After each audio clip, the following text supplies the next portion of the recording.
a sede está em Bruxelas, portanto sabia-se com alguma antecedência, espero não estar a fazer confidência, não vou pagar bem, sabia-se com alguma antecedência qual eram os temas que a Comissão Europeia ia tratar com seguinte.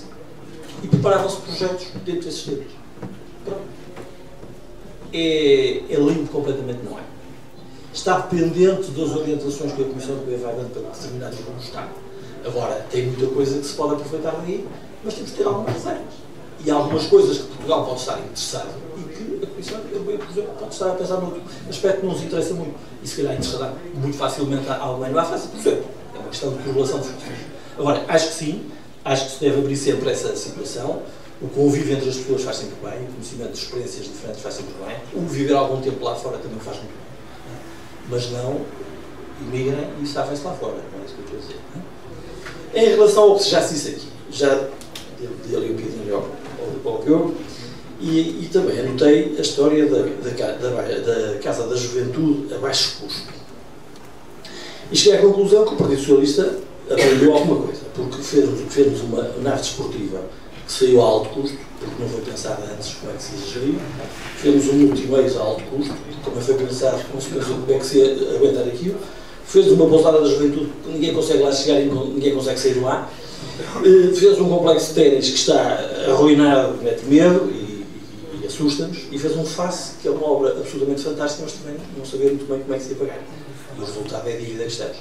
Acho que foi mal escolhido a Casa da Juventude ser a primeira coisa a baixo custo. Acho que foi um bocado mal escolhido, porque se nós lermos o documento que está aqui da Declaração de Braga, com a questão do espaço e a questão da decisão e a questão das opções de várias atividades que podem ser lá e a questão de atrair lá os jovens relativamente a que os jovens tenham uma palavra, precisávamos de um espaço moderno, de um espaço mais amplo e com mais funções que não aquela escola que, por acaso, até está bastante bem entregue à Universidade de Sévera. E a última questão que eu, se ainda não dá tempo, Carlos, que eu queria jogar. Eu não percebo bem a ideia do Diogo, mas a juventude é muito importante para Espinho. Espinho é um conceito que está a envelhecer. E, portanto, pelas leis da vida, nós precisamos dos jovens para que Espinho continue. É muito simples.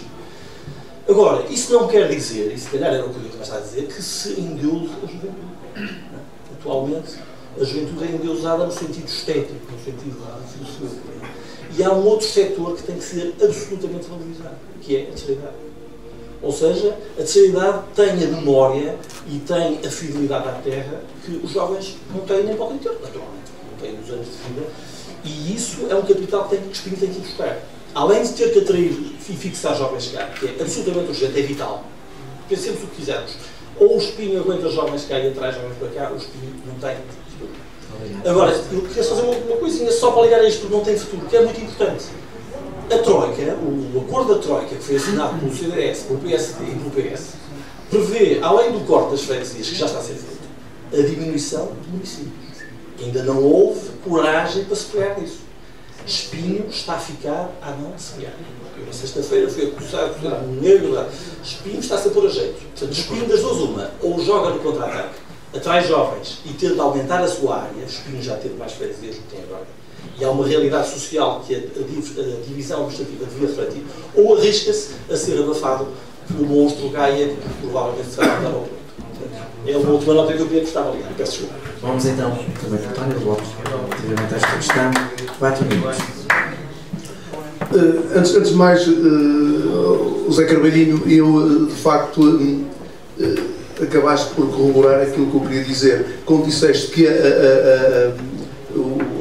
esta história do Conselho da Juventude estar inativo e existir desde 1996 e ninguém saber da essência dele, acaba por, enfim, dar-me razão quando digo que é mais para inglês ver.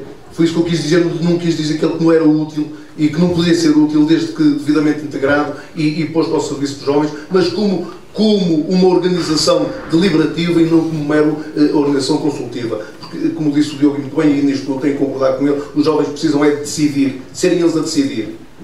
Portanto, eu acho que de facto o conceito de Conselho Municipal de Juventude só é válido e só pode ser uma ajuda aos jovens enquanto os jovens tiverem poder de decisão e forem uma parte ativa, fortemente ativa e decisória nesse Conselho, e puderem, com o seu poder de decisão, influenciar a autarquia e o poder local no sentido de atingir os seus objetivos. Portanto, aí sim, o Conselho Municipal de Juventude será uma mais-valia. De outra forma, é mais um peso morto, que é o que tem sido em Espinho até agora, parece-me. Este Conselho de Rede e de Internacionalização é importante, acaba por ser uma mais-valia no que toca à articulação entre experiências internacionalistas e até experiências de formação profissional, portanto será um conceito interessante. Mas de facto, isto sem a intermediação de o poder local, neste caso das autarquias ou de qualquer outro poder político, não é possível aos jovens, por muita vontade que tenham, por si só, enfim, tornar esta rede possível.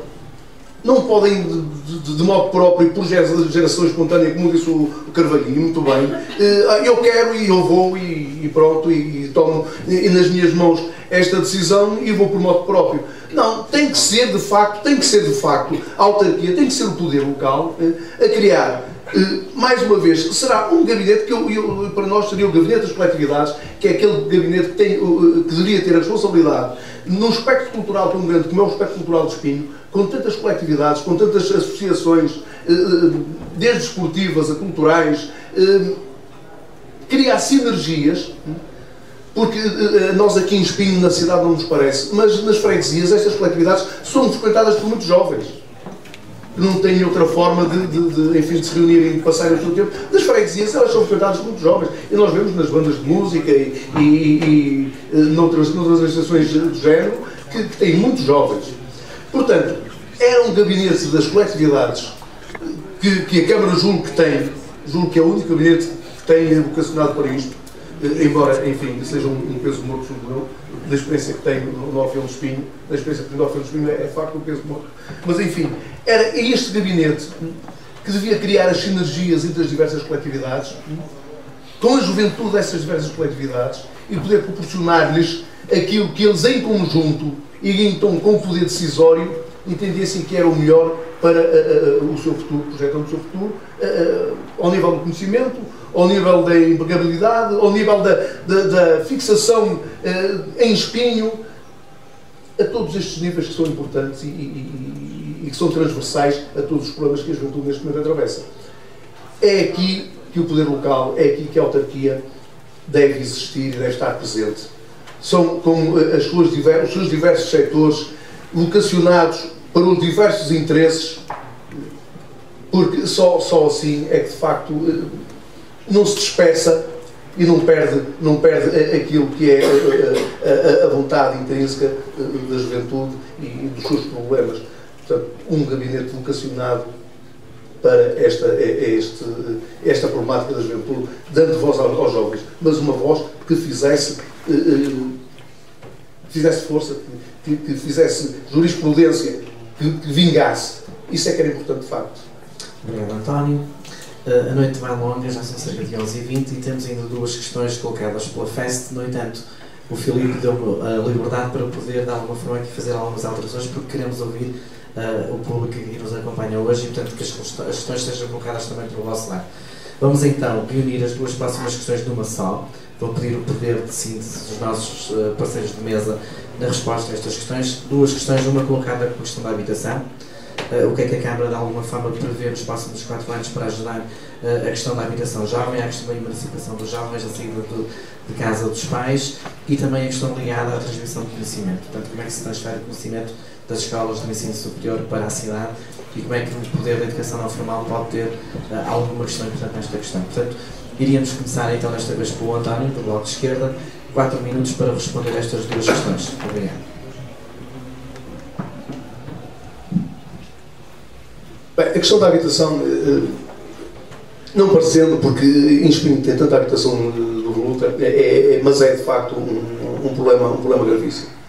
É um problema gravíssimo porque temos habitações a custos incomportáveis para a nossa juventude, temos casas degradadas que não são reabilitadas Portanto, o Bloco de Esquerda que propõe, neste caso, é bastante simples e objetivo.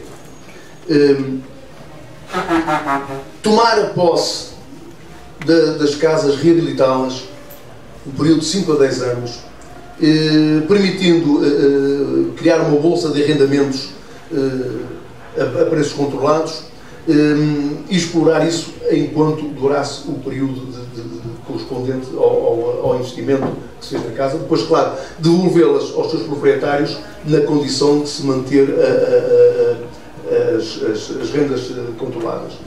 Só assim é possível nós continuarmos ou passarmos a ter novamente a juventude a viver em Espinho, a nascer em Espinho, a ser registada em Espinho e de alguma forma, enfim, acabar com este envelhecimento que parece não ter mais fim.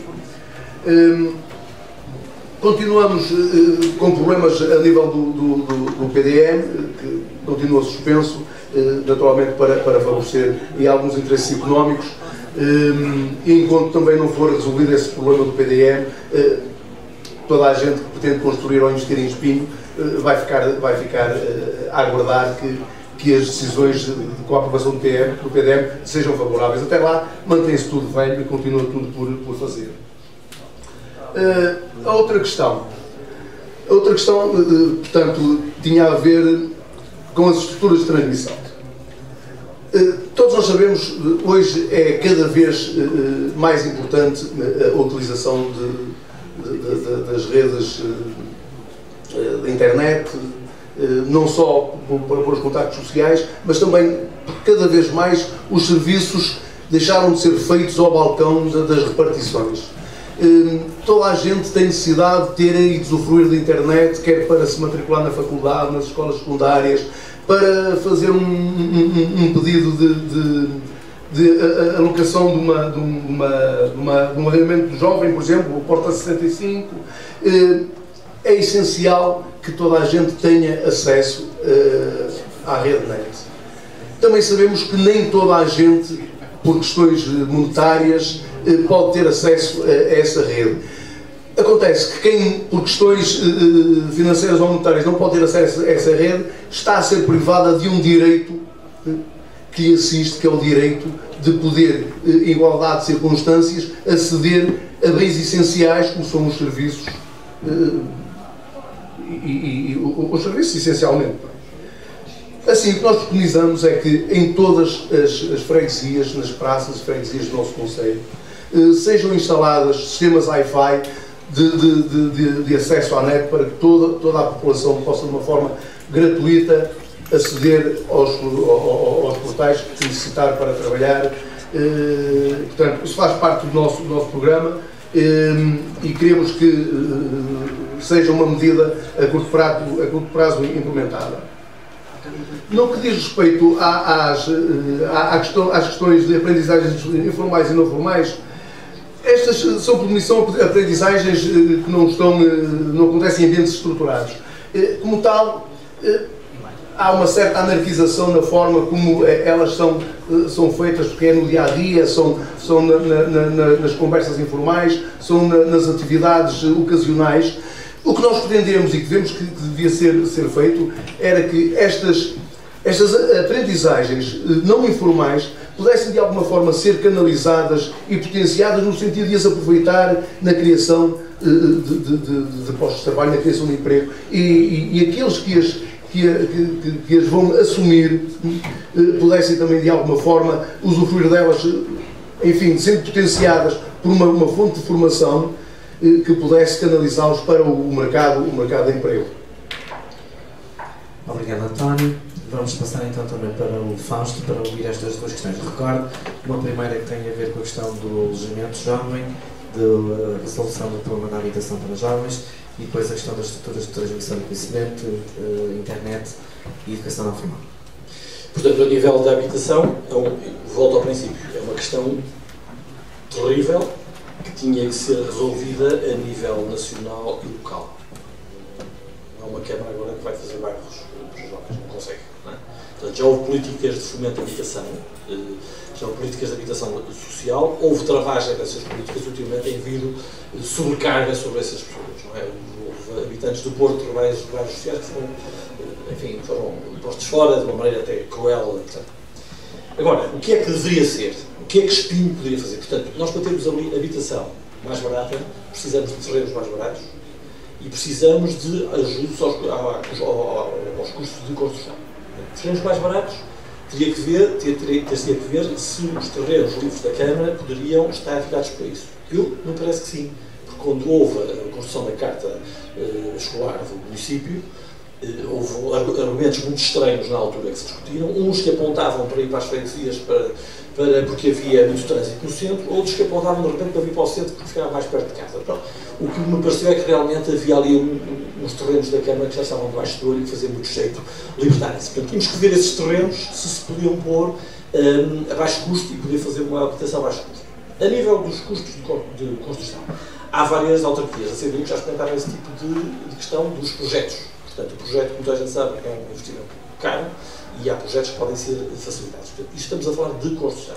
A nível de aluguer, o André já falou da questão dos prédios devolutos e aí, atualmente, há experiências interessantes de junção dos poderes públicos com poderes privados. Ou seja, há crise na construção pública, e a nível de arquitetos. Portanto, há pequenas sociedades que têm, com algumas boas condições de fixação, que podem pegar em prédios que estão arruinados e que os seus proprietários não têm dinheiro para os recuperar. E recuperam-nos em determinados objetivos. E estou a falar, por exemplo, no Porto, há equipas que fizeram isso a nível de estudantes Erasmus. E fizeram pequenos apartamentos modernos, bem feitos, IKEA, sem ser caro, mas prontos a habitar, e depois há um acordo com os proprietários, de maneira que essa sociedade pode gerir e pode usufruir dos aluguéis durante 2 anos e depois o edifício está dado aos seus proprietários. Isso é uma situação, ora, eu estou a especular. Nós tínhamos que ver a situação exata de Espinho, ver como é que nós podemos fazer isso. Portanto, há várias maneiras de fazer isso. A questão da transferência, e aí vamos lá ver se eu não tinha água, porque eu não tive as perguntas com licença. A transferência de conhecimentos. Portanto, há uma coisa que se fala muito que é as universidades ligarem-se à prática. Ora bom, confundiu-se essa ideia, que é interessante, portanto, que as universidades não vivam numa torre de marfim e que se dediquem a resolver problemas concretos, isso é interessante, mas não se pode perder de vista a questão do saber, da investigação e do pensar. Isso as universidades não se devem retirar. Ora, quando se põem pessoas importantes do tecido industrial e económico à frente das universidades, as coisas começam a ser um bocado perigosas. E é o que está atualmente a acontecer nas universidades, graças à lei do Mariano Gago, Partido Socialista. Espinho tem condições ótimas de ligação ao ensino superior. E penso que quase todos os partidos, sei que nem todos, têm a hipótese do polo do ensino superior. Penso que atualmente é impossível, as universidades são falidas, já não há papel higiênico, se não for dizer, mas isto não vai ficar sempre assim e teremos que sair desta situação, espero que o mais depressa possível que se vire de política. E Espinho tem condições a nível ambiental, a nível de defesa de costa, de grande interesse de monitorização do ensino superior no nosso local. E isso traz mais-valias, traz fixação de juventude, estamos a falar disso, e traz postos de estudo. A questão do acesso à informática. Bom, há 2 maneiras de manter uma pessoa ignorante. É não lhe dar conhecimento nenhum, ou então afogá-lo em conhecimento. E a pessoa não consegue ler nada e fica na mesma, estou contente porque tem acesso a tudo, não consigo ler nada, mas tem. Então, depois de avisar, depois deste aviso, acho que Espinho tinha que aumentar claramente as áreas cobertas em águas. Primeiro, não é a Baixa de Espinho, tinha que ser os concelhos todos, as freguesias todas. Isso penso que era uma coisa que se tinha que pensar com toda a intensidade. Em relação ao acesso de toda a população, e aqui cá estamos nós a discutir um ponto que já se falou aqui e que convém lembrar. É que o poder público é necessário para que todas as pessoas tenham acesso a um determinado bem. E não só as pessoas que têm dinheiro e que nasceram já em gestor em relação àqueles que não têm. Portanto, é bom que se pense nisso. Agora, quando o poder público é mal gerido, tem que se mudar os gestores. Não é dizer que o público é que está mal. Isso é muito importante nos tempos que correm para não darmos ouvidos a certas estreias que às vezes aí detectam. Ensino formal e não formal, penso que é o último ponto que eu não tinha tocar. Isso é importantíssimo. O ensino formal tem que ser cada vez mais profundo, interessante, mas não pode ter a validade de ensinar às pessoas tudo mais alguma coisa. O que tem que ensinar às pessoas é uma coisa que é essencial a todos os jovens. E eu digo isto com esta genica toda porque eu apanhei uma coisa que se chama 25 de Abril de 1974 com 17 anos. Portanto, eu acabei o meu 7º ano, que era o último ano do liceu, em 74, o que quer dizer que tinha umas notas razoáveis. O último período estavam a fazer chamadas àqueles que tinham notas fracas e acontecia muitas vezes de eu passar a noite a colar cartazes e a fazer coisinhas assim e depois ir direto para o liceu. Eu tenho uma professora que gosta muito de mim, porque uma vez pediu para eu não sonar na primeira hora. Mas, portanto, esta curiosidade e esta vontade de participarmos em tudo, que foi uma coisa que apanhou muita gente nessa altura, é pena que hoje esteja um bocadinho cloroformizada. E foi cloroformizada muito bem. Aqueles 10 anos do professor Cavaco Silva do governo funcionou muito bem para isso. O que é o ensino não formal? O que é o ensino não formal? É precisamente isso. É precisamente isso. É nós podermos ter a curiosidade de nos ligarmos às associações, de fazermos as atividades, de querermos saber as coisas. Não é? E, sobretudo, conhecermos o que é que está para trás e o que é que está para a frente. Dá-me 15 segundos. Portanto, o Damásio tem um estudo fabuloso acerca dos grandes problemas da violência na América. E diz ele que, de propósito, o ensino nos últimos 40 anos tem desenvolvido nos jovens o máximo possível das atividades pragmáticas, informática, matemática, fazer contas, resolver o problema e pôr de lado as humanidades e a arte. Porquê? Porque as humanidades e a arte é que dão aos jovens a sensação do património, do coletivo, da cidadania e da intervenção política. Portanto, política e cidadania, enfim, está tudo ligado. Portanto, isso é muito importante e o apelo que eu faço é a curiosidade. Que o ensino formal ou não formal, o que quiser, que desperte a curiosidade, nós sabemos o que é que se passou para nós aparecermos aqui e o que é que poderá passar-se com a nossa intervenção. Obrigado. Fausto, o Fausto já tiver direito a 5 minutos, portanto, 5 minutos também para ajudar para o dia, por favor. O problema da habitação dos jovens em Espinho é um problema fundamental e transversal. Porque se nós não conseguimos fixar jovens no Conselho, nós corremos os riscos que já aqui atrás foram referidos. E realmente, o Espinho é um concelho territorialmente os mais pequenos a nível nacional, os terrenos são escassos, são poucos, portanto não há aqui muito que inventar, diria eu. E é um problema que se resolve com, obviamente, como já foram algumas soluções apontadas, com as quais nós estamos inteiramente de acordo, nomeadamente com a construção a custos controlados. Isto não significa fazer bairros, não estamos a falar disso, há muitas outras formas de o fazer, nomeadamente através, exatamente, também da recuperação, de reabilitação e requalificação de alguns prédios urbanos que estão devolutos na zona de Espinho. Portanto, tudo isso é possível. Obviamente, dizem-me assim, isto atinge uma escala que é suficiente? Muito provavelmente não. E, sobretudo, quando nós... Eu vi o Dr. Fausto tão preocupado realmente com o orçamento, por isso é que eu falei em low cost, eu não queria assustar, mas low cost também não significa mau, nem de má qualidade, não é isso que estamos aqui a falar. Estamos a falar em propostas realistas, em propostas execuíveis, e não em fantasias, e portanto por isso é que eu utilizei esse termo. Relativamente à questão da transferência de conhecimentos. Obviamente que temos aqui duas grandes universidades, muito perto de Espinho. Temos a Universidade de Aveiro, a Sul, temos a Universidade do Porto da Norte, e era importante podermos fazer parcerias com essa instituição. Como disse bem, a educação formal e o conhecimento que essas instituições trazem são fundamentais para articular com os nossos jovens. Isso pode ser feito, nomeadamente, através de voluntariado.